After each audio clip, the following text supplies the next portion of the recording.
Hello കൂട്ടുകാരെ, ഏത് തരം മീനാണെങ്കിലും ഇതുപോലെ ഒന്ന് കറി വെച്ച് കഴിഞ്ഞാൽ ടേസ്റ്റ് അടിപൊളിയാണ് കേട്ടോ. അപ്പോൾ നിങ്ങളുടെ കയ്യിൽ ഏത് മീനുണ്ടെങ്കിലും ഇപ്പോൾ ചില മീനുകൾ ഇങ്ങനെ കറി വയ്ക്കാവുള്ളൂ, അങ്ങനെയൊക്കെ ഉണ്ട്. അപ്പോൾ ഇങ്ങനെ കറി വയ്ക്കുവാണെങ്കിൽ ഏത് മീൻ കറി വെച്ചാലും നല്ല ടേസ്റ്റി ആയിരിക്കും. അപ്പോൾ അതെങ്ങനെയാണെന്ന് കണ്ടാലോ, നേരെ വീഡിയോയിലേക്ക് പോകാം.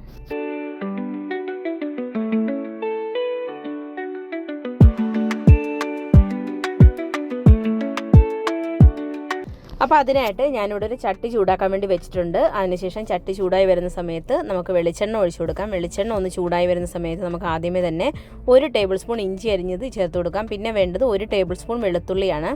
പിന്നെ ആവശ്യത്തിനുള്ള കറിവേപ്പിലയും 2 പച്ചമുളകും കൂടി കീറിയതും കൂടി ഇട്ടതിന് ശേഷം നല്ലതുപോലെ ഒന്ന് നമ്മളൊക്കെ ഒന്ന് വരട്ടിയെടുക്കാം കേട്ടോ. നമ്മൾ ആ ഇഞ്ചിയുടെയും വെളുത്തുള്ളിയുടെ ഒക്കെ ഒരു പച്ചമണം മാറി നല്ലൊരു സ്മെല്ല് വരും, അതുവരെ ഒന്ന് വഴറ്റിയെടുക്കണം.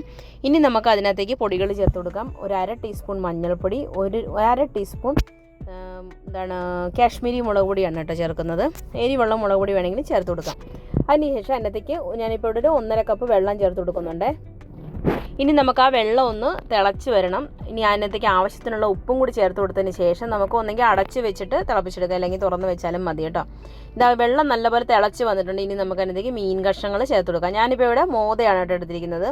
മോതയല്ല, ഏത് ചെറിയ മീനാണെങ്കിലും ഇങ്ങനെ തയ്യാറാക്കിയാൽ നല്ല ടേസ്റ്റി ആയിരിക്കും. പിന്നെ ചെറിയ മീനാകുമ്പോൾ പെട്ടെന്ന് ഇത് വെന്ത് കിട്ടും, അതുകൊണ്ട് ഒരുപാട് ഇട്ട് തിളപ്പിക്കേണ്ട ആവശ്യമില്ല കേട്ടോ.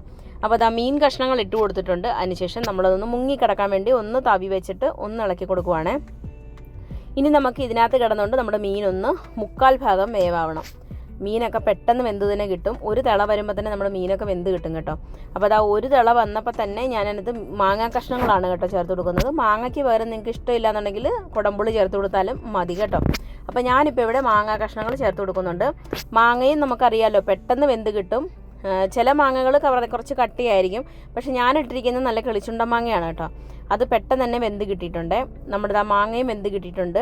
ഇനി നമുക്ക് ഇതിനകത്തേക്ക് അരപ്പ് ചേർത്ത് കൊടുക്കാം. അപ്പോൾ നമുക്ക് ആദ്യമേ ഇനി അരച്ചെടുക്കണം കേട്ടോ. ഇത് ഞാൻ തിളച്ച് വരുന്ന സമയത്ത് നമ്മൾ അരപ്പ് അരച്ചെടുത്തിട്ടുണ്ട്. ഇനി അരപ്പ് എങ്ങനെ തയ്യാറാക്കുന്നതെന്നൊന്ന് കാണാം. അപ്പോൾ അരപ്പിനായിട്ട് ഞാനിപ്പോൾ ഇവിടെ 1 കപ്പ് മുതൽ 1.5 കപ്പ് തേങ്ങ വരെ എടുത്തിട്ടുണ്ട്. ഓരോരുത്തരുടെ ചാറ് എന്തോരം അനുസരിച്ച് അത് വേണം എടുക്കാൻ വേണ്ടിയേ. പിന്നെ അതിനകത്തേക്ക് ഒരു 3 ചെറിയ ഉള്ളിയും കൂടി ചേർത്തിട്ടുണ്ട്. 1/2 ടീസ്പൂൺ മഞ്ഞൾപ്പൊടി. പിന്നെ വേണ്ടത് മുളക് പൊടിയാണ്. ഞാനിപ്പോൾ ഇവിടെ ഒരു 3 ടീസ്പൂൺ മുളക് പൊടി ചേർത്ത് കൊടുക്കുന്നുണ്ട്. പിന്നെ ഒരു 1/2 ടീസ്പൂൺ മല്ലിപ്പൊടിയും കൂടി ചേർത്ത് കൊടുക്കുന്നുണ്ട്. ഇനി നമുക്ക് അതിനകത്തേക്ക് ആവശ്യത്തിനുള്ള വെള്ളവും കൂടി ചേർത്ത് നല്ലതുപോലെ അരച്ചെടുക്കണം കേട്ടോ. നല്ല മയത്തിൽ നമ്മൾ അരച്ചെടുക്കുന്നുണ്ട്. അരച്ചെടുത്തതിന് ശേഷം നമ്മുടെ വെന്തിരിക്കുന്ന നമ്മുടെ കറിയിലോട്ട് ചേർത്ത് കൊടുക്കാം കേട്ടോ. അപ്പോൾ നമ്മുടെ മാങ്ങയും മീനും ഒക്കെ വെന്ത് വന്നിട്ടുണ്ട്. പിന്നെ ഒരു കാര്യം എന്ന് പറഞ്ഞാൽ ഇത് ഒരുപാടിട്ട് ഇളക്കരുത് കേട്ടോ. നമ്മുടെ മീനൊക്കെ വെന്തിരിക്കുന്ന മീനാണ്, അതുകൊണ്ട് ഒരുപാടിട്ട് ഇളക്കാൻ പാടില്ല. നമ്മളിത് അരപ്പിട്ട് കൊടുത്തതിന് ശേഷം നമ്മൾ അരപ്പിൻ്റെ ആ മിക്സി കഴുകി 1/2 കപ്പ് വെള്ളം കൂടി ചേർത്ത് കൊടുത്തിട്ടുണ്ട്. അതിന് ശേഷം ഇതുപോലെ ഒന്ന് പരത്തി ഇട്ടാൽ മതി കേട്ടോ. അതിനുശേഷം നമ്മൾ ചട്ടി ഒന്ന് ചുറ്റിച്ചാൽ മതി, തവിയൊന്നും ഇട്ട് ഇളക്കരുത്. ഇനി നമുക്ക് അടച്ച് വെച്ചിട്ട് ഒരു തിള വന്നാൽ മതി കേട്ടോ. ആ നമ്മൾ വെച്ചിരിക്കുന്ന അരപ്പിൻ്റെ ഒരു പച്ചമണം മാറാൻ വേണ്ടി മാത്രമാണ്. ഒരു തിള വന്നിട്ടുണ്ട്. ലാസ്റ്റ് അതിനകത്തേക്ക് കുറച്ച് പച്ചക്കറിവേപ്പിലയും കുറച്ച് പച്ച വെളിച്ചെണ്ണയും കൂടി ചേർത്തിട്ടുണ്ട്. എന്നിട്ട് അടച്ച് വെക്കുക. അത്രേ ഉള്ളൂ, നമ്മുടെ കറി ഇവിടെ റെഡി ആയിട്ടുണ്ട്. നല്ല കുറുകിയ മീൻചാറാണ് കേട്ടോ. കുറച്ച് ലൂസായിട്ട് വേണമെന്നുണ്ടെങ്കിൽ നിങ്ങൾക്ക് കുറച്ച് വെള്ളവും കൂടി ചേർത്ത് കൊടുക്കാം കേട്ടോ. ചൂടുവെള്ളം ചേർത്ത് കൊടുക്കണം.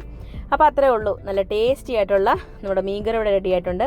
മീൻകറിയൊക്കെ പല ടൈപ്പിൽ നമുക്ക് തയ്യാറാക്കാം. അപ്പോൾ എപ്പോഴും ഒരുപോലെ തന്നെ തയ്യാറാക്കാതെ ഇതുപോലെ ഒന്ന് ട്രൈ ചെയ്ത് നോക്കൂ കേട്ടോ.